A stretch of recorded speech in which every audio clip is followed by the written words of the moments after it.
शुक्रवार संतोषी माता व्रत कथा। शुक्रवार के दिन मां संतोषी का व्रत पूजन किया जाता है। इस पूजा के दौरान माता की आरती, पूजन तथा अंत में माता की कथा सुनी जाती है। आइए जानें, शुक्रवार के दिन की जाने वाली संतोषी माता व्रत कथा। संतोषी माता व्रत कथा। एक बुढ़िया थी, उसके 7 बेटे थे। 6 कमाने वाले थे जबकि एक निकम्मा था। बुढ़िया 6 बेटों की रसोई बनाती, भोजन कराती और उनसे जो कुछ जूठन बचती वह 7वें को दे देती। एक दिन वह पत्नी से बोला, देखो मेरी माँ को मुझ पर कितना प्रेम है। वह बोली, क्यों नहीं, सबका झूठा जो तुमको खिलाती है। वह बोला, ऐसा नहीं हो सकता है, मैं जब तक आंखों से न देख लूं मान नहीं सकता। बहू हंसकर बोली, देख लोगे तब तो मानोगे। कुछ दिन बाद त्योहार आया। घर में 7 प्रकार के भोजन और चूरमे के लड्डू बने। वह जांचने को सिर दुखने का बहाना कर पतला वस्त्र सिर पर ओढ़े रसोई घर में सो गया। वह कपड़े में से सब देखता रहा। 4 भाई भोजन करने आए। उसने देखा, माँ ने उनके लिए सुंदर आसन बिछा नाना प्रकार की रसोई परोसी और आग्रह करके उन्हें जमाया। वह देखता रहा। 4 भोजन करके उठे तब माँ ने उनकी झूठी थालियों में से लड्डुओं के टुकड़े उठाकर एक लड्डू बनाया। जूठन साफ कर बुढ़िया माँ ने उसे पुकारा, बेटा 4 भाई भोजन कर गए, अब तू ही बाकी है, उठ तू कब खाएगा। वह कहने लगा, माँ मुझे भोजन नहीं करना, मैं अब परदेश जा रहा हूँ। माँ ने कहा, कल जाता हो तो आज चला जा। वह बोला, हाँ आज ही जा रहा हूँ। ये कहकर वह घर से निकल गया। 7वें बेटे का परदेश जाना। चलते समय पत्नी की याद आ गई। वह गौशाला में कंडे उपले थाप रही थी। वहां जाकर बोला, हम जावे परदेश आवेंगे कुछ काल, तुम रहियो संतोष से धर्म आपनो पाल। वह बोली, जाओ पिया आनंद से हमारो सोच हटाया, राम भरोसे हम रहे ईश्वर तुम्हें सहाय। 2 निशानी आपन देख धरू में धीर, सुधी मती हमारी बिसारियो रखियो मन गंभीर। वह बोला, मेरे पास तो कुछ नहीं, यह अंगूठी है सो ले और अपनी कुछ निशानी मुझे दे। वह बोली, मेरे पास क्या है, ये गोबर भरा हाथ है। ये कहकर उसकी पीठ पर गोबर के हाथ की थाप मार दी। वह चल दिया। चलते चलते दूर देश पहुंचा। परदेश में नौकरी। वहां एक साहूकार की दुकान थी। वहां जाकर कहने लगा, भाई मुझे नौकरी पर रख लो। साहूकार को जरूरत थी, बोला रह जा। लड़के ने पूछा, तनख्वाह क्या दोगे। साहूकार ने कहा, काम देखकर दाम मिलेंगे। साहूकार की नौकरी मिली। वह सुबह 7 बजे से 10 बजे तक नौकरी बजाने लगा। कुछ दिनों में दुकान का सारा लेन देन, हिसाब किताब, ग्राहकों को माल बेचना सारा काम करने लगा। साहूकार के 7-8 नौकर थे, वे सब चक्कर खाने लगे, ये तो बहुत होशियार बन गया। सेठ ने भी काम देखा और 3 महीने में ही उसे आधे मुनाफे का हिस्सेदार बना लिया। वह कुछ वर्ष में ही नामी सेठ बन गया और मालिक सारा कारोबार उस पर छोड़कर चला गया। पति की अनुपस्थिति में सास का अत्याचार। इधर उसकी पत्नी को सास ससुर दुख देने लगे, सारी गृहस्थी का काम करा के उसे लकड़ी लेने जंगल में भेजते। इस बीच घर के आटे से जो भूसी निकलती उसकी रोटी बनाकर रख दी जाती और फूटे नारियल की नारियली में पानी। एक दिन वह लकड़ी लेने जा रही थी। रास्ते में बहुत सी स्त्रियां संतोषी माता का व्रत करती दिखाई दी। संतोषी माता का व्रत। वह वहां खड़ी होकर कथा सुनने लगी और पूछा, बहनों तुम किस देवता का व्रत करती हो और उसके करने से क्या फल मिलता है। यदि तुम इस व्रत का विधान मुझे समझा कर कहोगी तो मैं तुम्हारा बड़ा एहसान मानूंगी। तब उनमें से एक स्त्री बोली, सुनो, ये संतोषी माता का व्रत है। इसके करने से निर्धनता, दरिद्रता का नाश होता है और जो कुछ मन में कामना हो सब संतोषी माता की कृपा से पूरी होती है। तब उसने उससे व्रत की विधि पूछी। संतोषी माता व्रत विधि। वह भक्तिनी स्त्री बोली, 1.25 आने का गुड़ चना लेना, इच्छा हो तो 5.25 आने का लेना या 1.25 रुपये का भी सहूलियत के अनुसार लाना। बिना परेशानी और श्रद्धा व प्रेम से जितना भी बन पड़े सवाया लेना। प्रत्येक शुक्रवार को निराहार रहकर कथा सुनना, इसके बीच क्रम टूटे नहीं, लगातार नियम पालन करना। सुनने वाला कोई न मिले तो घी का दीपक जला उसके आगे या जल के पात्र को सामने रखकर कथा कहना। जब कार्य सिद्ध न हो नियम का पालन करना और कार्य सिद्ध हो जाने पर व्रत का उद्यापन करना। 3 मास में माता फल पूरा करती है। यदि किसी के ग्रह खोटे भी हों तो भी माता वर्ष भर में कार्य सिद्ध करती है। फल सिद्ध होने पर उद्यापन करना चाहिए, बीच में नहीं। उद्यापन में 2.5 सेर आटे का खाजा तथा इसी परिमाण से खीर तथा चने का साग करना। 8 लड़कों को भोजन कराना, जहाँ तक मिले देवर जेठ भाई बंधु के हों, न मिले तो रिश्तेदारों और पास पड़ोसियों को बुलाना। उन्हें भोजन करा यथाशक्ति दक्षिणा दे माता का नियम पूरा करना। उस दिन घर में खटाई न खाना। ये सुन बुढ़िया के लड़के की बहू चल दी। व्रत का प्रण करना और माँ संतोषी का दर्शन देना। रास्ते में लकड़ी के बोझ को बेच दिया और उन पैसों से गुड़ चना ले माता के व्रत की तैयारी कर आगे चली और सामने मंदिर देखकर पूछने लगी, यह मंदिर किसका है? सब कहने लगे संतोषी माता का मंदिर है। ये सुनकर माता के मंदिर में जाकर चरणों में लौटने लगी। दीन हो विनती करने लगी, माँ मैं निपट अज्ञानी हूँ, व्रत के कुछ भी नियम नहीं जानती, मैं दुखी हूँ। हे माता जगत जननी मेरा दुख दूर कर, मैं तेरी शरण में हूँ। माता को दया आई। एक शुक्रवार बीता कि दूसरे को उसके पति का पत्र आया और तीसरे शुक्रवार को उसका भेजा हुआ पैसा आ पहुंचा। ये देख जेठ जेठानी मुंह सिकोड़ने लगे। लड़के ताने देने लगे, काकी के पास पत्र आने लगे, रुपया आने लगा, अब तो काकी की खातिर बढ़ेगी। बेचारी सरलता से कहती, भैया कागज आवे रुपया आवे, हम सब के लिए अच्छा है। ऐसा कहकर आंखों में आंसू भरकर संतोषी माता के मंदिर में आ मातेश्वरी के चरणों में गिरकर रोने लगी। माँ मैंने तुमसे पैसा कब मांगा है? मुझे पैसे से क्या काम है? मुझे तो अपने सुहाग से काम है। मैं तो अपने स्वामी के दर्शन मांगती हूँ। तब माता ने प्रसन्न होकर कहा, जा बेटी तेरा स्वामी आएगा।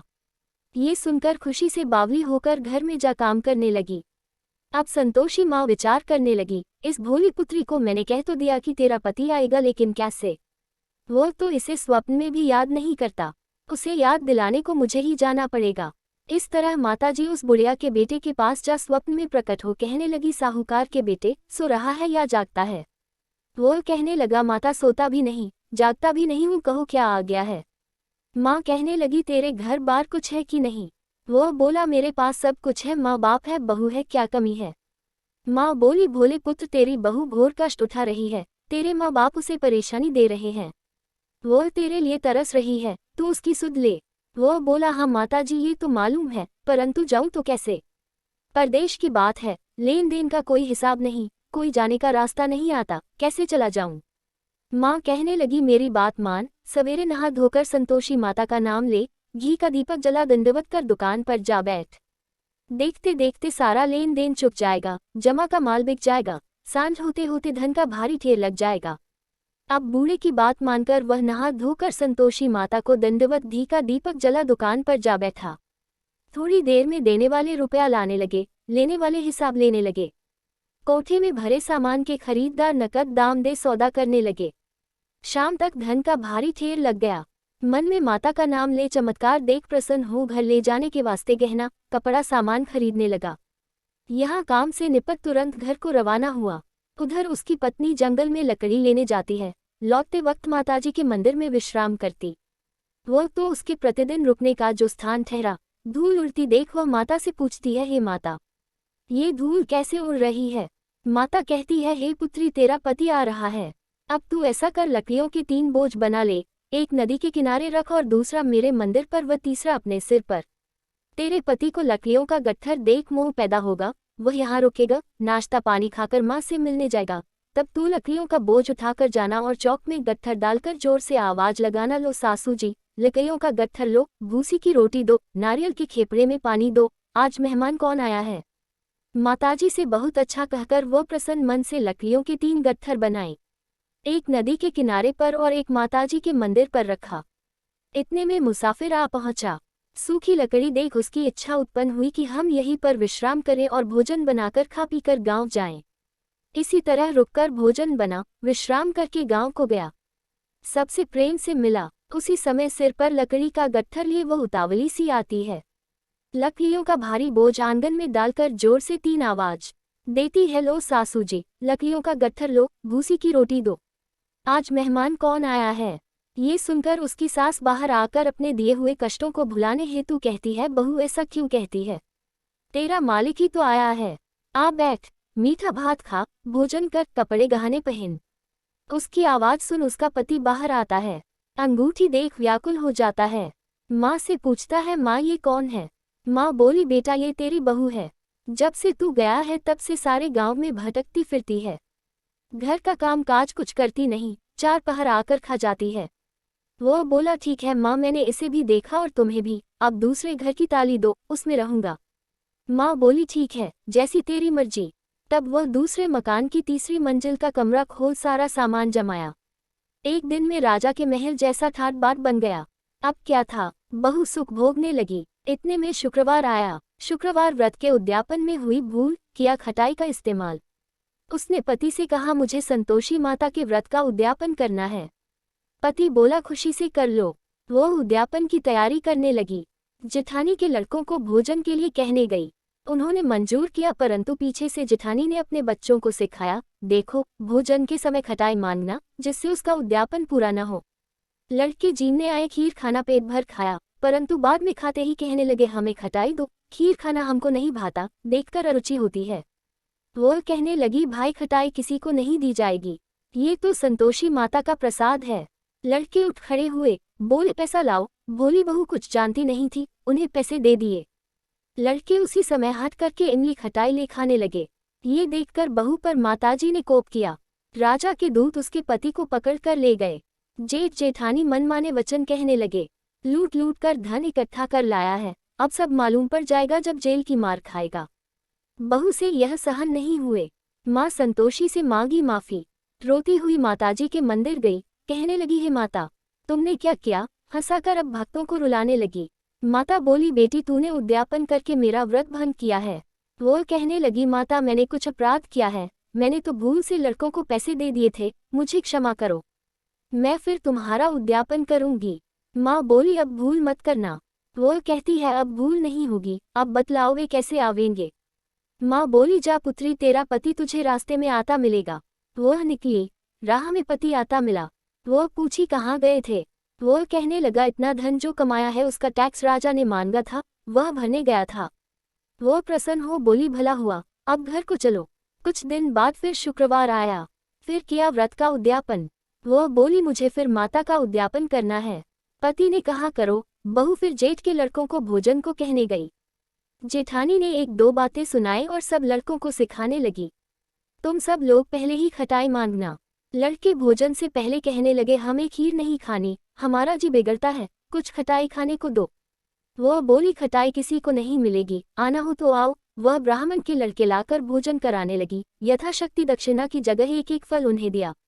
संतोषी माता प्रसन्न हुई। संतोषी माता का फल, माता की कृपा होते ही 9वें मास में उसके चंद्रमा के समान सुंदर पुत्र प्राप्त हुआ। पुत्र को पाकर प्रतिदिन माता जी के मंदिर को जाने लगी। माँ ने सोचा, ये रोज आती है, आज क्यों न इसके घर चलूं। यह विचार कर माता ने भयानक रूप बनाया। गुड़ चने से सना मुख, ऊपर सून के समान होठ, उस पर मक्खियां भिन भिन कर रही थी। देहली पर पैर रखते ही उसकी सास चिल्लाई, देखो रे, कोई चुड़ैल डाकिन चली आ रही है, लड़कों इसे भगाओ, नहीं तो किसी को खा जाएगी। लड़के भगाने लगे, चिल्लाकर खिड़की बंद करने लगे। बहू रोशनदान में से देख रही थी, प्रसन्नता से पगली बन चिल्लाने लगी, आज मेरी माताजी मेरे घर आई है। वो बच्चे को दूध पीने से हटाती है। इतने में सास का क्रोध फट पड़ा। वह बोली, क्या उतावली हुई है? बच्चे को पटक दिया। इतने में माँ के प्रताप से लड़के ही लड़के नजर आने लगे। वह बोली, माँ मैं जिसका व्रत करती हूँ ये संतोषी माता है। सबने माता जी के चरण पकड़ लिए और विनती कर कहने लगे, हे माता, हम मूर्ख हैं, अज्ञानी हैं, तुम्हारे व्रत की विधि हम नहीं जानते, व्रत भंग कर हमने बड़ा अपराध किया है, जब माता आप हमारा अपराध क्षमा करो। Isa prakara mata prasana way, bahu ko prasana ho jasa faladia, vesa mata sabakoda, jo par usaka manoratha purna ho, bolo santo si mata ki jaya.